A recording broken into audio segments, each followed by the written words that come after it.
Howdy folks, I'm the Partisan Ranger, and today I thought I'd make a video, given the recent events that shall remain nameless to the consistent, deliberate annoyance of future historians.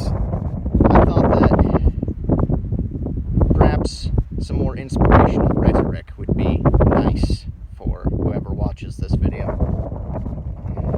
In that, humanity endures. Humanity is a resilient species, and we have suffered many tragedies in the history of our existence.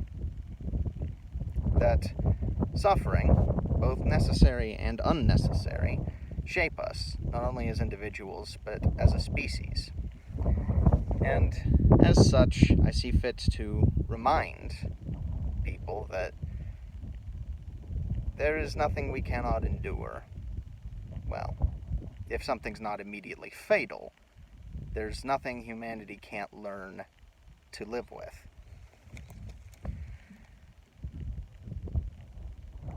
That being said, human life is finite. It is temporary. That is why it is beautiful.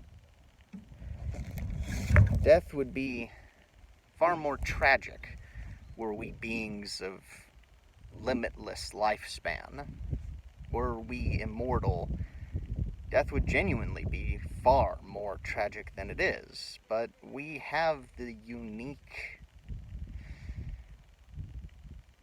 opportunity as a species, as individuals even, to not accept death, but to recognize that it is part of our existence. It is unavoidable. No matter how hard wealthy and powerful men throughout the ages have tried, it is the one thing that all human beings can say they will always share. That is their mortality.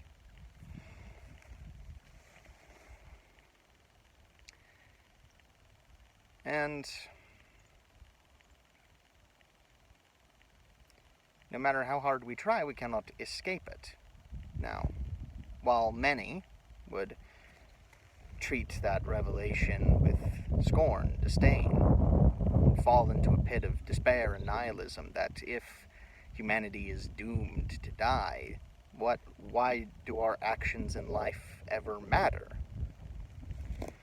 But I despise this notion that because your actions and who you are will not last forever, everything is meaningless.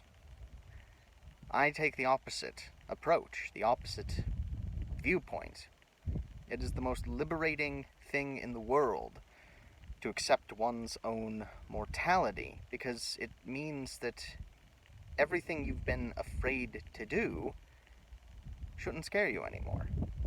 And this is especially powerful of a feeling in an age and society where helping one's fellow man may come with steep consequences for oneself if they did not get the proper permission and pay the correct legalized bribes first. Now, of course, without naming names or places, because, well, I'm not here to give you sources. Do your own research. There are places that have been fined tens of thousands of dollars for doing simple things like feeding the homeless without acquiring a permit first.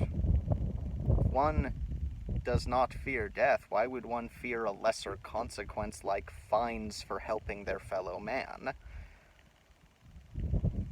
In a way, the powers that shouldn't be want everyone, that if they must choose between hope and nihilism, they want us to become nihilistic, to give up, to stop being humans. And humans are stubborn and caring and violent and peaceful creatures. We are an unending, winding coil of paradoxes of good and evil natures.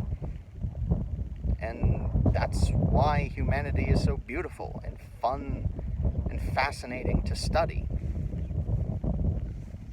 And that I hope that in the darkest of humanity's hours, we all see that hope, that recognition that our mortality allows us the wonderful gift to act how we desire to.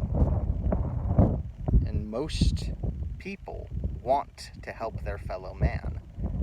It's just that a great many of them have been restricted by their respective societies from ever actually doing so. And I think that is one of the few, if possibly only, good things that will come of recent events. But that's it for today. I've been the Partisan Ranger. You folks have a good day.